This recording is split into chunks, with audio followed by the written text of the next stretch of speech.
Pernah nggak sih ngerasa buntu banget pas ngadepin masalah yang gede? Hari ini kita bakal ngebongkar satu superpower buat otak kita. Namanya berpikir komputasional. Eits, tenang.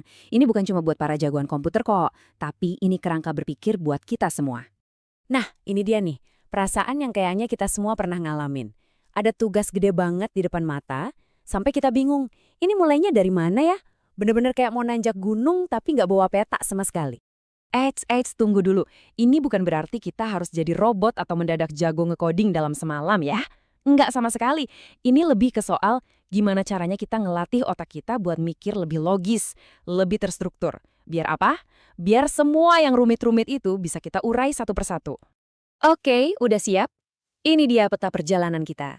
Kita mulai dari cara cerdas buat nyelesain masalah, terus kita bakal coba urai masalahnya, cari pola-pola yang ngumpet, abis itu kita fokus dan bikin rencana, dan di akhir kita bakal lihat gimana sih logika manusia ini nyambungnya ke AI. Yuk, langsung aja kita mulai. Oke, kita masuk ke bagian pertama. Jadi apa sih sebenarnya berpikir komputasional itu? Yuk kita bedah bareng-bareng. Intinya gini, berpikir komputasional itu adalah skill buat nyelesain masalah, mau itu masalah gede atau kecil, pakai cara yang logis dan sistematis. Jadi langkah-langkahnya itu jelas banget sampai bisa dimengerti sama manusia atau bahkan sama komputer. Anggap aja ini kayak jembatan yang nyambungin cara otak kita mikir sama cara mesin ngejalanin perintah. Nah, ini nih yang paling penting buat diingat. Ini tuh skill manusia, asli. Sama kayak kita belajar baca, nulis, atau ngitung. Dengan ngelatih ini, otak kita tuh jadi kayak mesin pemecah masalah yang jauh lebih efektif, lebih efisien, dan yang seru malah bisa lebih kreatif buat ngadepin apapun. Oke, kita masuk ke pilar pertama, dan ini mungkin yang paling sering kita lakuin tanpa sadar. Namanya dekomposisi. Gampangnya gini, dekomposisi itu adalah seni untuk nggak panik. Serius, daripada kita ngelihat satu masalah kayak monster raksasa yang bikin ngeri, mending kita pecah-pecah aja monsternya jadi bagian-bagian yang lebih kecil. Jadi nggak nakutin lagi kan? Coba dibayangin ini, ngerencanain pesta ulang tahun yang sempurna. Waduh, kedengarannya berat banget kan? Tapi, gimana kalau kita pecah-pecah? 1. Pilih tempat. Oke, bisa. 2. Undang teman-teman. Gampang. 3. Siapin makanan. Beres. Tiba-tiba, gunung yang tadinya tinggi banget, berubah jadi bukit-bukit kecil yang bisa kita daki satu-satu. Nah, setelah masalahnya kita pecah-pecah jadi kecil, biasanya ada sesuatu yang menarik nih yang mulai kelihatan. Dan ini membawa kita ke pilar kedua, pengenalan pola. Jadi, pas potongan-potongan masalahnya udah kesebar di depan kita mulai disadar, tunggu, bagian yang ini kok mirip sama yang itu ya? Nah, dengan ngenalin pola-pola kayak gini, kita jadi nggak perlu nyiptain solusi baru terus-terusan. Kita bisa pakai lagi cara yang udah berhasil sebelumnya. Jadinya, super efisien. Otak kita tuh sebenarnya mesin pencari pola yang canggih banget. Coba lihat urutan angka ini. Langsung tahu kan selanjutnya angka berapa? Ya, 10. Nah, itu dia intinya. Dalam masalah yang jauh lebih rumit, nemuin pola yang tersembunyi kayak gini tuh bisa jadi game changer. Bener-bener ngirit waktu dan tenaga. Oke, kita udah punya potongan-potongan masalahnya, polanya juga udah mulai kelihatan. Sekarang, waktunya buat fokus dan bikin rencana yang matang.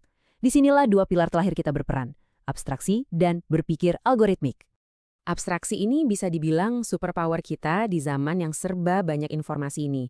Ini tuh kemampuan buat nyaring semua gangguan atau kebisingan dan fokus cuma ke detail-detail yang emang penting banget buat nyelesain masalah. Jadi, kita bisa misahin mana info inti, mana yang bisa kita cuekin dulu. Coba dengerin teka-teki ini. Aku adalah tempat orang beli makanan, ada meja dan kursinya, tapi bukan di rumah. Di manakah aku? Nah, tanpa sadar otak kita langsung kerja. Kita nggak peduli kan warna dindingnya apa atau lantainya dari apa. Kita fokus ke kata kunci, beli makanan, meja kursi, bukan rumah. Jawabannya, ya restoran. Nah, itu tadi adalah abstraksi yang lagi beraksi. Dan inilah puncaknya, berpikir algoritmik. Setelah kita pecah-pecah masalahnya, nemuin polanya, dan fokus ke yang penting, sekarang kita tinggal bikin resepnya. Sebuah rencana yang super jelas, langkah demi langkah, buat nyelesain masalahnya sampai tuntas. Ini mungkin kelihatan sepele banget ya, tapi ini adalah contoh algoritma yang sempurna. Setiap langkahnya jelas, urutannya pas, dan dijamin anti gagal. Nah, inilah esensinya.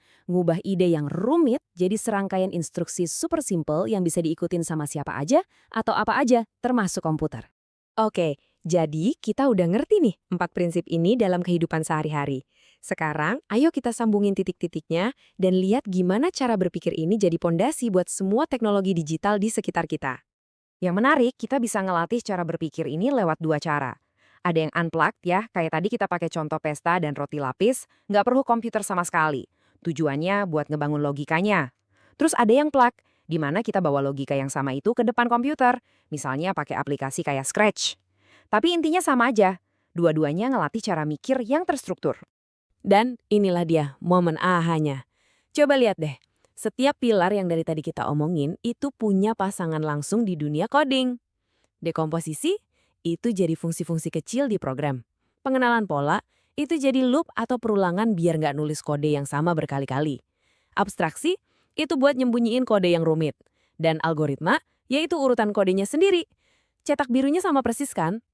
Terus, apa artinya semua ini buat kamu? Ini bukan cuma soal teknologi loh. Dengan ngasah cara berpikir ini, kamu bakal jadi pemecah masalah yang lebih jago, ngambil keputusan yang lebih cerdas, dan jadi pemikir yang lebih efisien di semua area hidup kamu. Ini tuh kayak punya pisau lipat serbaguna buat otak kamu. Jadi, ingat ini ya, di balik setiap aplikasi canggih, di balik setiap AI yang pinter banget itu, pada dasarnya ada 4 pilar pemecahan masalah ala manusia ini. Ini tuh kayak bahasa universal yang ngejembatanin logika kita dengan kekuatan mesin. Jadi, lain kali ada tantangan datang, ingat kerangka ini. Uraikan, kenali polanya, abstraksikan, lalu bikin algoritmanya. Alatnya sekarang udah ada di tangan kamu. Pertanyaannya sekarang, masalah apa nih yang bakal kamu selesaikan pertama kali?